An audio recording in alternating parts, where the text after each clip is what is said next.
Welcome to the No Budget Indie Filmcast, where we dip into the independent film universe to highlight those little films that you might not have heard about elsewhere. Will you agree with our panel, or will our panel agree with each other? Tune in to find out.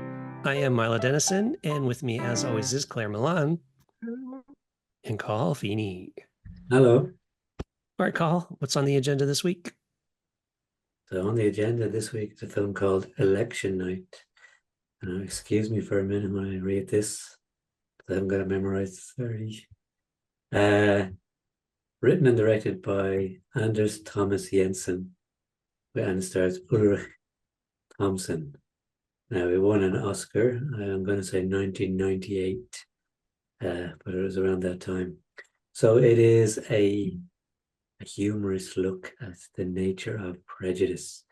So we have this character, Peter, played by Ulrich, and it's getting close to the end of voting for election night.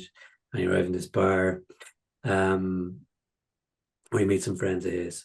And Peter, you could be described as a very socially conscious do-gooder who is involved in international charity. But at the same time, he's hypersensitive to sort of any signs of racism. So initially, he picks this up when his friend doesn't want to drink a Mexican beer, and he calls him out, "You're a racist." So then he finds out that the election booth is closing, so he has to rush off, and he goes to a series of taxis, and when he's in the taxis, the rhetoric from the taxi drivers are, increasingly more and more racist. And he hops from one to the other, and he finally gets to the election booth just as it's closing, and he can't get in. And well, then, in a sense, the tables are turned on him. So it's quite funny, and the funny thing is, like, even though what the taxi drivers, the views that they espouse are actually quite offensive. But because of the context in which they're set, like you sort of say, find yourself laughing, and you laugh at him getting his comeuppance. But I suppose you could argue that what the film does, it sense chose to highlight that these views do exist, and they're probably more prevalent than we'd like to admit. And perhaps us, the viewer, and probably as a viewer, our views are more similar to him. But it serves as a reminder maybe to keep our sanctimony in check, because the art of persuasion, lies in not talking down to people. Yeah. And yeah, I thought it was did this win an Oscar, you said, this film? Yes, yeah, Oh, the really? fairly sure. Yeah, it I'll was check that. yeah, Sorry, go and on. is it what national what is it Finnish? Danish, Is it Danish. Danish? Sorry, Danish. I just thought, yeah, it was very well written, very well acted, and like a lot of humor. I loved the way it was a lot of it was filmed in the car, and just the whole, like, sometimes you see films like this and they're so serious about racism, but it's done through a comedic lens, so it really highlights the type of racism that is out there. Even the characters you think would experience racism become racist themselves. Like, there's one guy and he's getting his citizenship in a year's time, and then he comes across a shop and he's like, a corner shop. It's been turned from a kebab shop into a sushi restaurant, and he talks about the Japanese. I just thought it was very clever, and the way it builds and builds and builds, and then tables are turned. And then it kind of comes full circle the way he ends back up at the bar at the end, ends up ordering a Danish beer. Yeah, very well acted, very, very clever, highlighting an issue, because we can all be racist in different areas by an accident, you know. Yeah, I just really, really enjoyed it. Just a correction Yeah, there. It's 1999 Best Live Action Short. 99. and it Okay. won or was nominated? It won, yeah, it won. Okay. I guess putting it into context, though, of 1999, like video quality and Yeah. competition-wise and stuff like that, because the version we watched, the quality wasn't as great as I imagine originally if it was shot, probably on film if it was done in 99. Yeah. So yeah, I agree. I think it was very cleverly written, and it kind of has certainly a take on how people are unintentionally racist, but also very intentionally racist, and how they kind of, especially if you're a captured audience, how they feel they can get away with it. Like, so taxi drivers, for example, you're basically stuck in the taxi. And I'm sure we've all experienced this with, well, Yeah. not to sound racist against taxi drivers, not that that would be Mhm. racism, but like you're in a taxi with a taxi driver and the taxi driver is just talking to you about whatever. And you're just like, uh-huh, yeah, mm-hmm. And you're just like, just get me to the destination, man. Mm-hmm. All right, cool. So I'm sure most everyone's experienced that at some point in time. And so it's interesting how at first the guy's just kind of like, okay, yeah, do you mind? Just, keep it to yourself. And then the guy just won't because he knows you're here until he gets out to the next one. And of course, how, and this is true, they've done studies on this, how inherently people always want another group to view worse than they are because it makes us feel better about ourselves. And so they did a study in the study I'm referring to was done in the US, and it had to do with blacks and Latinos and or African Americans and Spanish or Mexican, whatever you prefer, and how like so blacks are like very a minority and treated with prejudice and stuff like that. And then they like talked to a bunch of black people about racism, and then they found a lot of black people were racist against Latinos because of course they had you always have to have some group to feel better than. And so it's kind of an interesting phenomenon. I feel like that Muppet. Did you guys ever watch that Muppet Show episode? Phenomena. Phenomenon. Uh, it's an interesting thing about human nature that, like, Thing. Phenomenon thing. I can't say it. I'm just kidding. About how, like, we, like to make ourselves feel better about ourselves, we have to view others as worse than us. And so it's kind of interesting. And this is totally called out in this film about kind of how that works. Sorry, I kind of went on a little Well, roundabout it's rant. not obviously, prejudice and racism. They're not unique to any one sort of culture.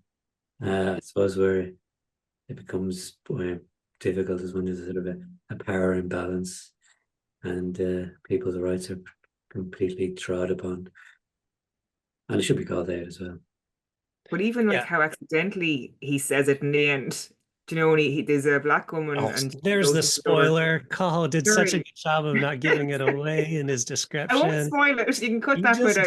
did. Did I? You can cut that bit Right? out. Sorry. Yeah. You always spoil stuff for this. I hate But there's spoilers. some sort I'm of twist. prejudiced against spoilers. Yeah. Yeah, come on, There's some Claire. sort of twist. Sorry. But I know it does. I just think I just say it was interesting at the end. It was interesting. Because we all do it, every single one of us, like without realizing that sometimes, we can say something or, make a comment or, it's yeah, I think everyone does it at some stage. Yeah, and especially when you're trying not to come across that Yes. way, you unintentionally are more. So Yeah. I feel Yes. like with me, I'm like, I'm really trying. I don't want to sound like I'm being rude or offensive here. And then you end up coming across even more so Oh than if yeah, you just would just be normal, you know? Yeah. exactly. And especially I know in Ireland, like, we've had such a multicultural population now, but say 20 years ago we didn't. We were probably one of the few countries who was fairly well white Irish, but Mhm. it's such a different culture, compared like for our parents' generation. Uh, so and they can just be unintentionally racist, Yeah. more so Well, than our generation. and I think that like of times of like I've done that. A friend of mine, his ex-wife is has Indian ancestry, so she's she looks very Indian, but she's from New York, right? And so she has a very New York, Brooklyn kind of accent. And I was like, "Where are you from?" And the way it came across was like, You're really from. yeah, Yeah. exactly, really Oh, from kind of a thing.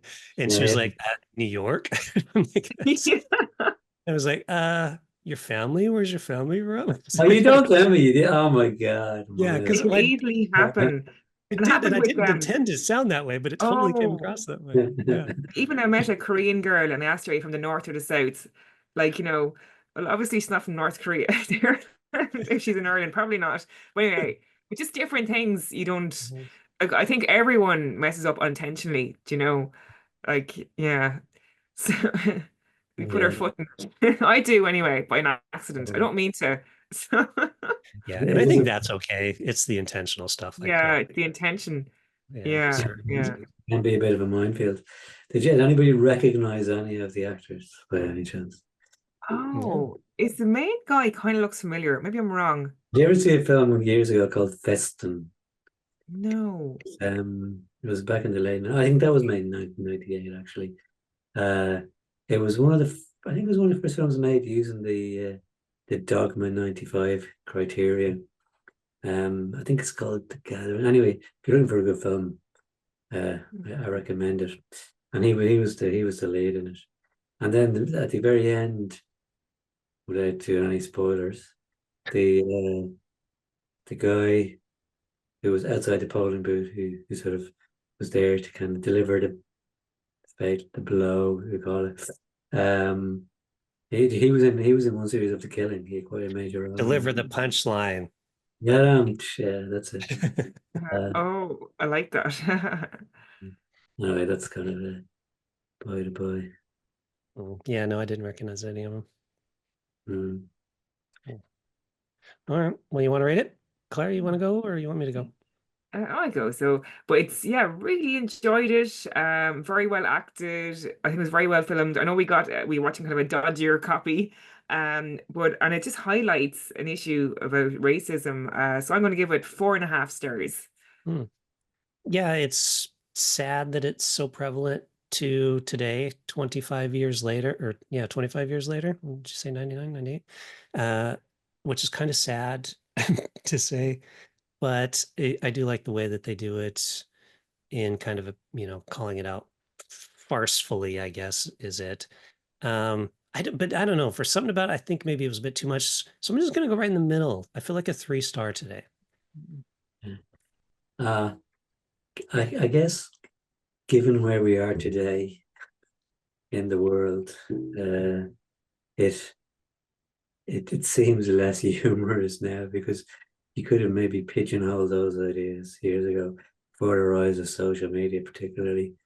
Um, so I'd say probably 25 years ago I might have given it more, but it was still a good film, about I suppose uh, showing a lens, exposing this uh, topic. So I will give it 4 stars. There you have it. The Widget Filmcast audience. It's called Election Night. Is that Yes. right? Election Night. Check it out. Let us know what you think. You can reach us on Instagram, Twitter, and Facebook at No Budget Show, or leave a comment in the notes below. And with that, we'll say see you next time and goodbye. Bye. Bye.